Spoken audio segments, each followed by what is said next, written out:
del déglu del xool Feeling Dakar site bi lay jox information yu leer Feeling Dakar yaa ngi Feeling Dakar di nga am info yu leer ci people et sport politique Feeling Dakar yaa ngi Feeling Dakar Feeling Dakar notre plateforme d'information. salaamaaleykum mbokki internet yu Feeling Dakar ñu ngi leen di nuyu bu baax a baax tey nag bu ngeen ñu gisee ñu def déplacement uniquement ñëw seet si société monsieur madame Niang Charly donc di société boo xamante ne bi ci li ñuy yëngu adduna yëpp ñu ngi ko commencé xam mu nekk ay natt yoo xamante ne bi en général dina nekk ay nattu kër en tout cas dina nekk ay nattu xaalis yu takku mais aussi dina nekk ay nattu terrain ak yeneen yoo xam ne ñi nga xamante ne bi ñoo jiitee boobu la société dinañ ñu gën a leeralal en tout cas société boobu ci lan lay dox mais mu ngi nekk di jàppale jigéen ñi di jàppale képp koo xamante ne bii rek dafa bokkule ci boobu société madame Niang ñu ngi lay nuyu. waaw Bamba ñu ngi lay fay. waaw continue. waaw asalaamaaleykum. waa Sénégal asalaamaaleykum waa diaspora bi. maa ngi leen nuyu bu baax di leen ziar. di nuyu aussi waa groupe MNS. di nuyu waa Feeling Dakar. di nuyu sama borom kër di nuyu Mansour. waaye dina xamante ne leen groupe MNS bi ngeen ko déggee société la bi nga xamante ni day yëngut ci wàllu tontine moo ci ëpp doole. mu jëm ci wàllu tontine xaalis tontine oto tontine terrain tontine tabax. tontine or maanaam lépp daal lañ koy tontine képp ku nga xamante ne da ci bëgg bokk rek après daañu def numéro yi ci suuf. d'accord MNS mooy signifié monsieur et madame Niang Charly. monsieur et madame Niang Charly. voilà mu nekk ay natt yoo xamante ne bii dafa mel ni bi nga ko tàmbaleeg léegi yàggul waaye ñu bëri ñu ngi ci tàmbalee gis tey est-ce que mën nañu xam natt yi ñaata la xaalis bi di toll somme bi ci gën a rëy par exemple ci natt yi nga xamante ne moom ngay faral di teggi. waaw Bamba tontine bi ñu koy def yàgg na c'est que dañ ko tasaare woon ci internet bi. parce que bëgguñu ko woon tasaare internet si seeg ñi nga xamante ni après dañuy ëpp maanaam capacité. moo tax dañu ko yemaale woon mu nekk en famille comme tey Bamba bokk indi famille am Mansour bokk indi famille am noonu lañu defoon ba groupe yi yaatu. ba macha allah parce que depuis 2012 ba 2024 ñu ngi ci natt yi. pour somme yi nga xamante ni moom ngay faral di teggi. ay somme ñaata la par exemple somme yi ci gën a rëy. waaw somme bi si gën a rëy mi ngi toll ci 10 millions. mais mois prochain incha allah ñu ngi toll ci 13 millions. d'accord. mu nekk loo xamante ne bii boobaak tey yaa ngi koy def vraiment tey loolu moo tax ñu ñëw fi nga xamante ne bii mooy HLM. nar fee fekk si ki nga xamante ne bii rek moo nar a teggi tey moom nga nar a sottil nattu 10 millions bi. mais laataa loolu. monsieur la donc ci marché la ñu nekk moo tax ma njëkkee ci jigéen waaye ma nuyu ko. monsieur Niang maa ngi lay nuyu yow itam vraiment nga ànd ak madame di ko jàppale ci société bi. ana lan mooy difficulté yi ci entreprise bi. ginnaaw bi ma leen nuyoo yéen waa Feeling Dakar maa ngi nuyu groupe société MNS ñoom ñëpp muy madame Mansour ak la famille parce que comme olof li mu naan ku ñeme dañ laa déey tey suñu demee c'est yàlla ak suñuy comment dirais-je nañ koy waxee sax comme suñuy adhérent ñoo ñu may doole xam nga bon mënuñoo nuyoo te gërëmuñu leen bu ñu jugee nag ci cadre difficulté groupe yi moom man su ma koy wax day mel ni sax maanaam ay léeba ki lippoon lay doon mais yàlla nattuwuñu ci bopp te yàlla nañ ci yàlla musal parce que comme parfois ni ngay déggee ñoon sama tontine daa am problème yi dañ maa def lii dañ maa def lale bëgguma sax di jaar ci tur yooyu ku dee ak sa bàmmeel loolu moom yàlla mu ngi ñu ciy sutural daal xam nga di nuyu waat aussi sama soxna si muy madame di sama xarit sama complice sama lépp parce que boo xoolee projet bi lu waaye gàtt xel da ngay xam ni lii projet féministe la waaye xam nga jigéen bu ñemee rek da nga kaa dee parce que wax mbaaxu nit yàqul dara sa mbaax tey su ma ñëwee osé taxaw di ànd ak moom di liggéey damaa gis fulla ak fayda ci moom rek parce que man kenn moom foofu rek la ma nit mën a jëndee fulla fayda gëm sa bopp xam nga ba tax na cadre difficulté moom si groupe bi moom xanaa liggéey bu métti rek mais wax dëgg yàlla ñoo gisuma ko quoi macha allah alors fierté la wax dëgg yàlla nga gis sa soxna mu nekk di liggéey uniquement pour jàppale jigéenu Sénégal yi pour jàppale aussi ñi nga xamante ne bii dañu am ambition te itam bëgguñu yàq seen xaalis ñu koy dajale ngir mën a am kër ngir mën a am oto ngir mën a am leneen ak leneen. tey nag dañu ñëw vraiment fi nga xamante ne bii moo di HLM ngir sotti natt boo xamante ne bii nattu 10 millions la xanaa dañuy procéder 10 millions yi egsi na. waaw ñu commencé ko compter léegi donc en direct ci Feeling Dakar. doo jël Mansour tuuti. waaw jël waxal suñu assistance bi ñu ngi assistance moo nekk ne mais day laaxatu rek. assistante bi. monsieur Mbaye. assistant bi mu ngi fi moom itam mi nga xamante ne bii mu ngi ciy def liggéey bu am solo d'après dinañu xool liggéey bi tamit ñan ak ñan ñoo ko séq ak vraiment parce que xam naa du liggéeyu benn nit. waaw liggéey bi yombul.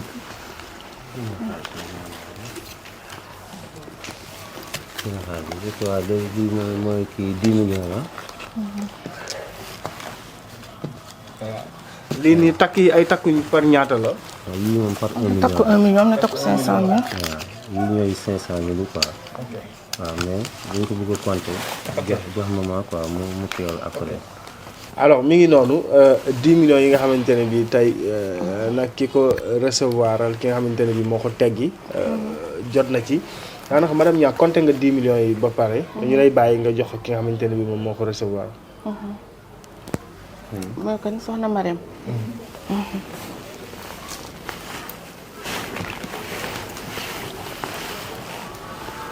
1 million. 2. Allez, yaa ngi jël. 3. 4. 5 millions.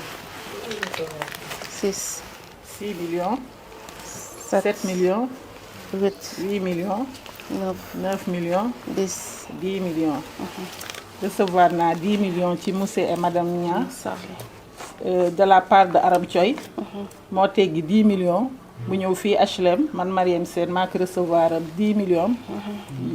après dina ko jox incha allah. mais kontaan nañ yal na leen yàlla fal cat. seen liggéey bi yal na avancé dem ci kanam. waaye ki ngeen teggi 10 millions ak a xam 10 millions. ak koo xam ak koo mën a téye ak koo mën a maye. waaye yal na leen yàlla fal cat seen liggéey bi yal na jëm kanam. amiin yàlla musal leen ci ay ndog-ndog. ndax lii dafa leer te lii dafa neex. dafa jub. teg natt ci heure teggi ci heure te dara manqué wul compté nañ ko ba mu mat 10 millions yaa ngi nii jërëjëf. jërëjëfati alors monsieur madame Niang lan mooy nekk kàddu gu mujj gi. waaw kàddu gu mujj gi moom mooy di sant Aram suñu cliente bii nii. mu nekk cliente bi nga xamante ni yàgg nañoo suivre parce que nee na ni mu ko waxee noonu la ko ñëpp waxee bu mu juddoo ba tey mosul bokk ci natt guléet mu ñëw bokk ci madame Niang natt muy artiste bu mag nag di Aram Thioy ñëpp xam nañ ko.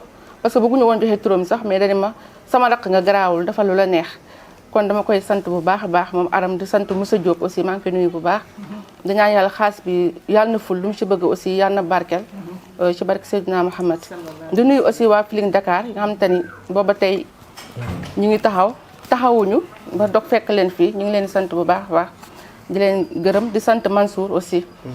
mu def dérangement am ñëw ba fii. merci beaucoup jërëjëfati yaakaar naa ni donc loolu moo nekk kàddu yu mujj gi dañu àndandoog ba tey société monsieur madame Niang dem fi nga xamante ne bii mooy Ouest Foire teggi fa beneen natt donc 3 millions donc tout de suite léegi sur Feeling Dakar gis ngeen ne donc toute la journée ñu ngi àndandoo ak société bi nga xamante ne bii mooy monsieur madame Niang donc nga xam ne nag toute la journée ñoom la ñu àndandool di société boo xam ne ni ma leen ko waxee sànq ci suñu introduction dafay jàppale en tout cas képp koo xamante ne bii rek yow da nga bëgg am lu baax ndax it nag nattu terrain nattu oto nattu kër donc ay nattu 10 millions gis ngeen sànq fi ñu jógee di HLM nattu 10 millions la ñu dem sotti fa ak ki nga xamante ne bii mooy monsieur madame Niang Charlie te ñu ñëw fii également ci Ouest Foire nar fi sotti ay millions laata loolu damay bàyyi madame Niang mu ubbi wax ma ki nga xamante ne bii moo bokk ci natt bi kañ ngeen xamante ak naka la def ba bokk ci natt bi. waaw asalaamaaleykum waa Sénégal asalaamaaleykum waa diaspora waa bu ñu jógee HLM. ñu ngi ñëw fii. Ouest Foire. Ouest Foire si suñu cliente bu tudd Ousmane Seck. moom nag sama numéro ñoom ñu ngi ko jëlee woon TFM. bokk sama xamante ak ñoom bokk na ci Bouba Mbuub monsieur Mbuub. foofu la ñu jëlee sama numéro si lañ bokkee ci natt bi aussi. donc dañu jël sa numéro rek contacter la bokk ci natt bi sans pour autant ngeen xamante. waaw. D'accord. parce que ki ma boole moom Khalil la mooy ki dëkk fii. voilà li ma la bëggoon poser comme question sànq ba tey mooy natt bi naka lay demee vu que xamante woo leen donc à distance ngeen nekk naka ngay mën a fexee ba jot ci sa xaalis. waaw comme ni ma la ko waxee woon sànq rek man la groupe yi yàgg nañ. yàgg nañ aussi ak ñi nga xam te ñoom ñoo ci bokk yàlla def na nag malheureusement ñi ma ciy gisanteel. ay benn lañ. te booy xool groupe bi léegi mu mat 40 groupe booy xool.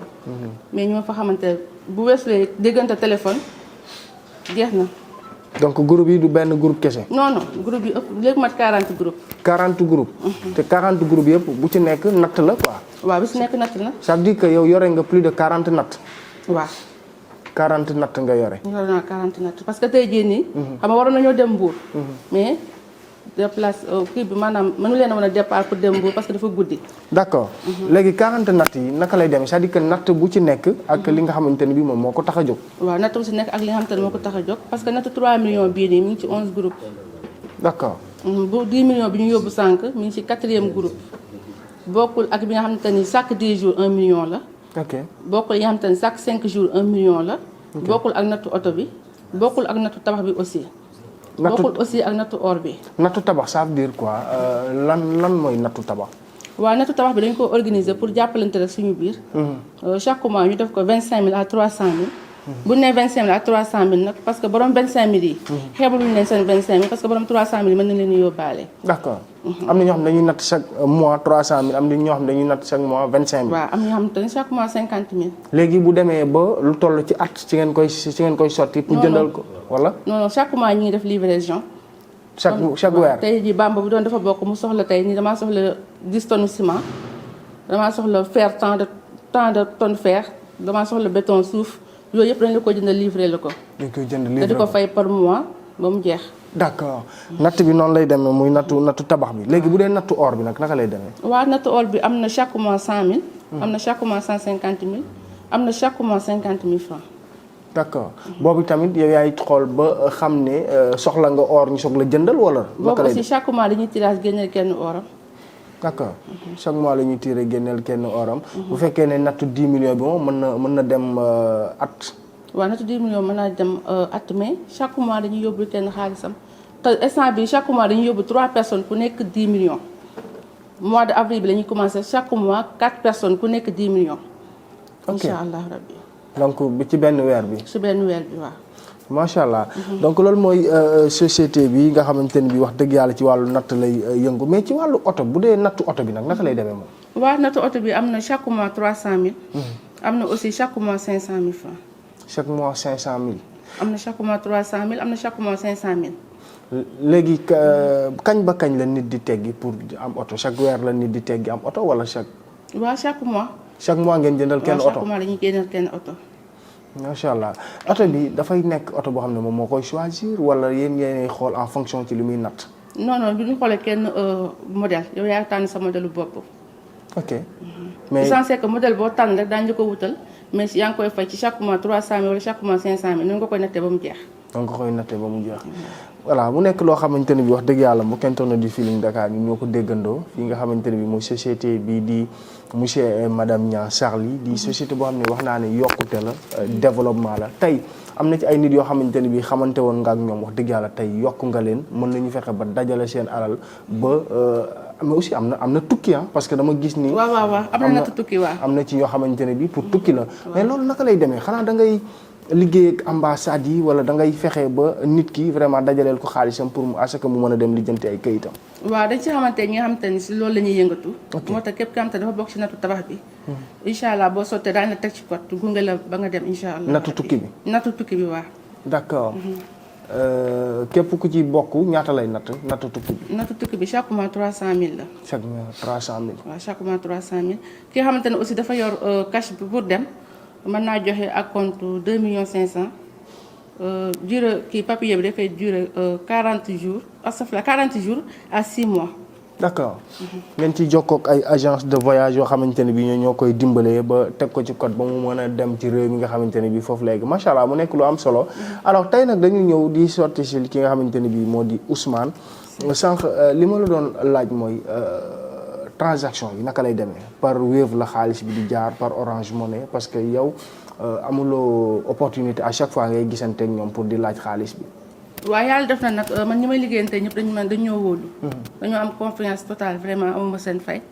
amul kenn ki am te dina déplacé wu di indi xaalis. ñuy Wave la ñuy envoyé ñuy Orange Money ñi ñooy dem ba ci banque bi ñu versé ko. d'accord alors super monsieur Niang bu fekkee da nga ciy sànni kaddu ma bàyyi la nga sànni ci kaddu ci li nga xamante ne bii rek mooy fiabilité projet bi di société bi tey fan ngeen bëgg société bi jëm. waaw lan ngeen ciy séentu. non société bi moom li ñu siy séentu lenn lu weesul développement. parce que ñun développement la ñu woote parce que développement mënul weesu par exemple tey kii am 25000. ak kii am 1 million yëpp bu ñëwee dañ leen di boole.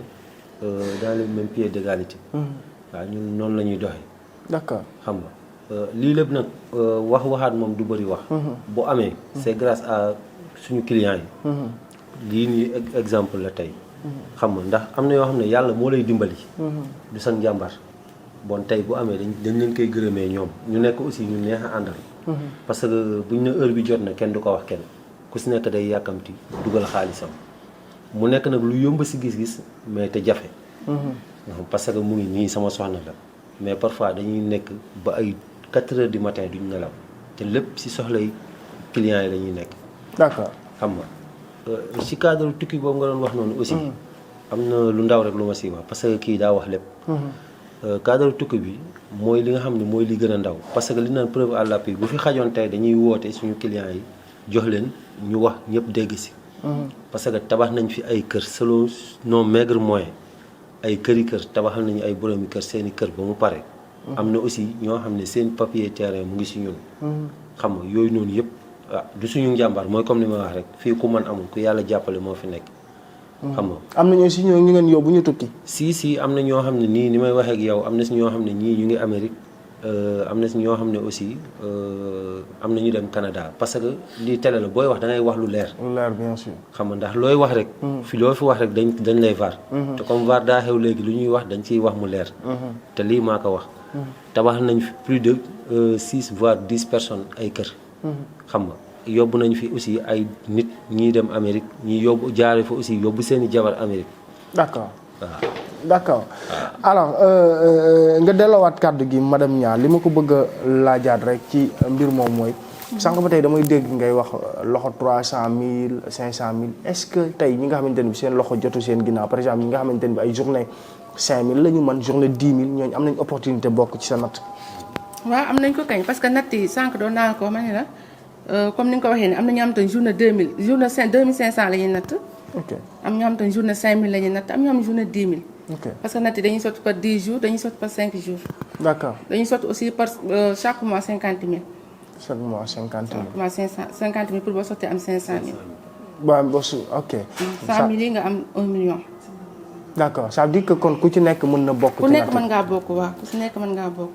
alors dañuy procéder léegi ci compter xaalisu Ousmane bi nga xamante ni moom lañ ko indil n'est-ce pas Ousmane la voilà 3 millions yi nga xamante ni moom lañ ko indil ñu compter ko léegi jox ko xaritam bi toog di tur bi.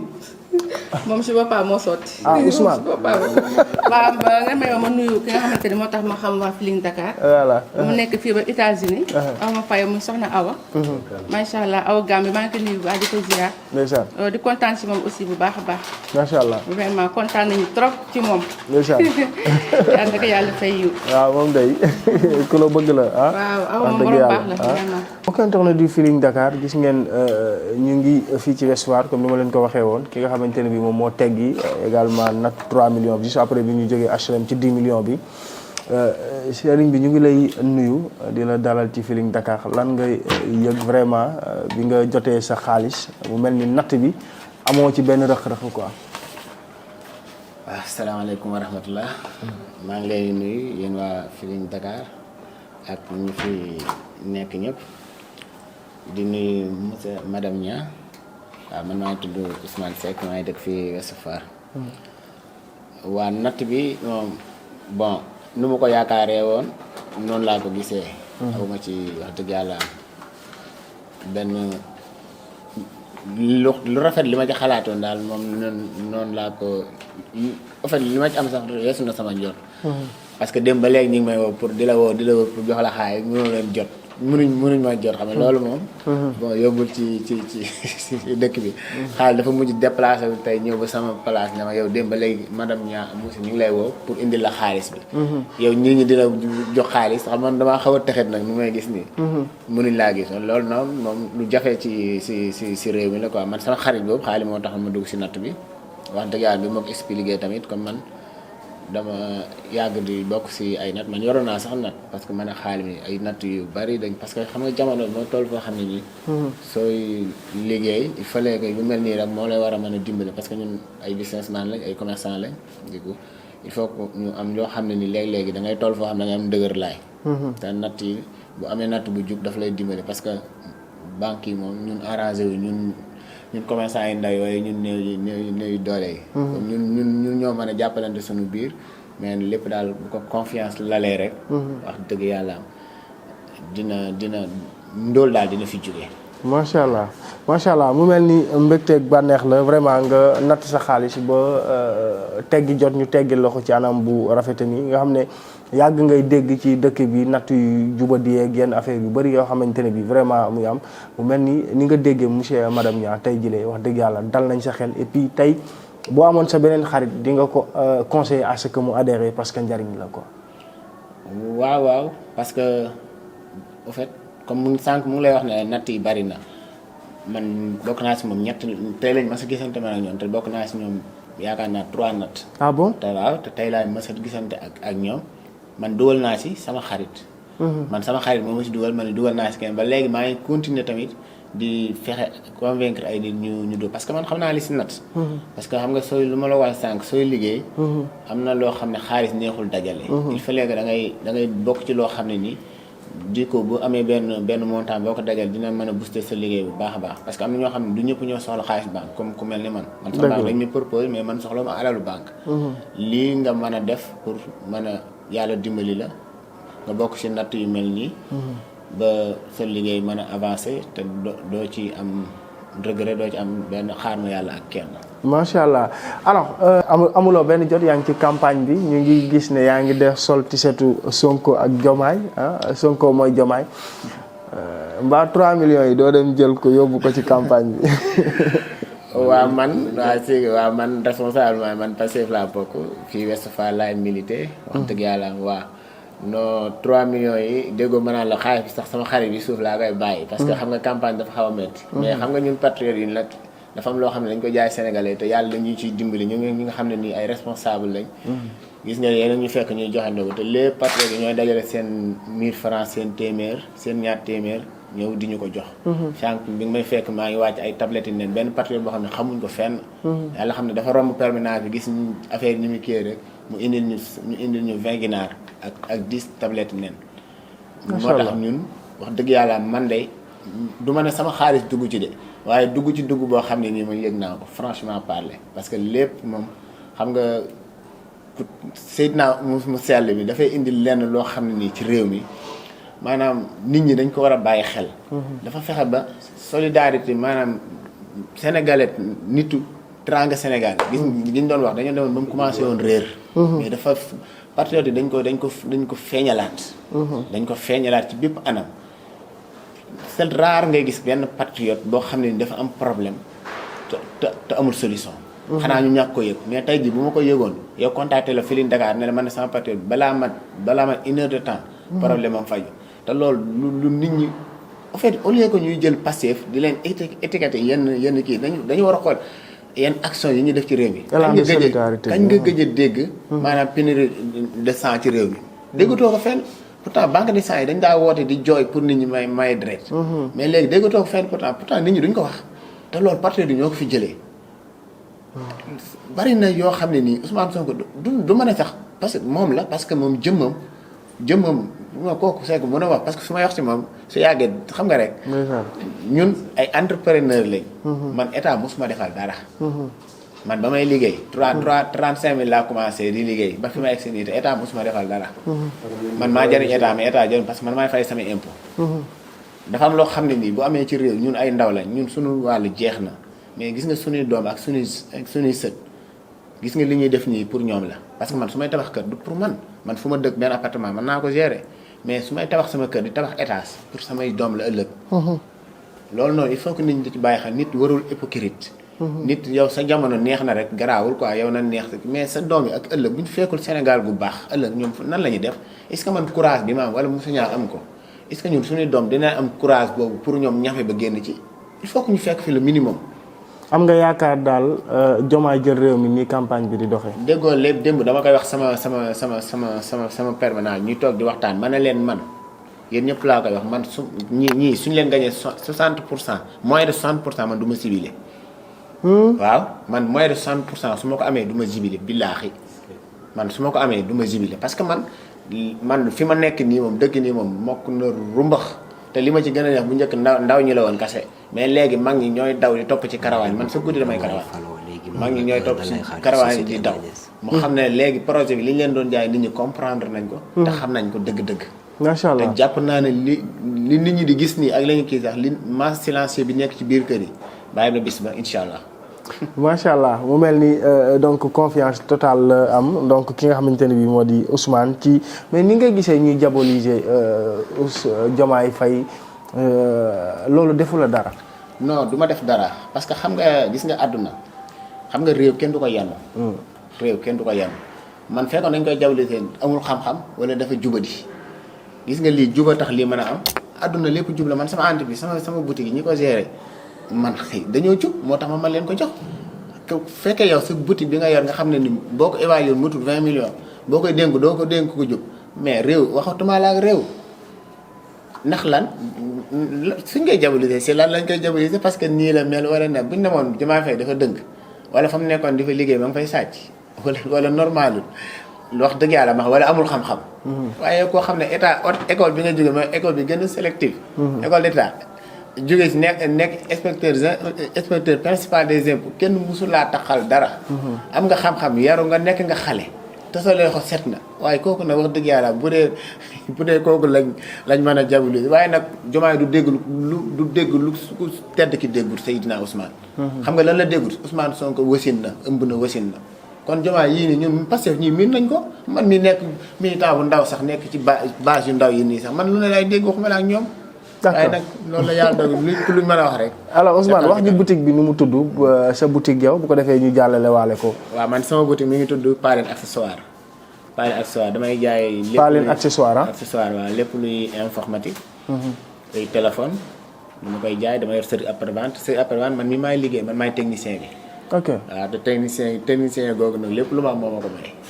ci laa moom laa nekk di góorgóorlu ba ubbi samay boutique ba léegi nag maay toog di gérer su ma amee lu ma taxawaan nekk fu ma génn lu mu guddi wala maa waaj dinaa dem ci bureau bi liggéey téléphone yi jàmbur yëpp teg ko fu may dem ma door fa dem même si léegi la ay 1h 3h du matin laay waaj. Palen fu mu nekk Ouest Foire. waaw Ouest Foire la nekk. ci taliwaale bi. waaw ci taliwaale bi. merci beaucoup jërëjëf ñu ngi lay gërëm bu baax a baax di gërëm itam société monsieur madame Nia Charlie di leen jox dig daje incha allah en tout cas ci beneen jotaay kontaan nañu lool ci seqoon ak yéen wax dëgg yàlla waxtaan bi.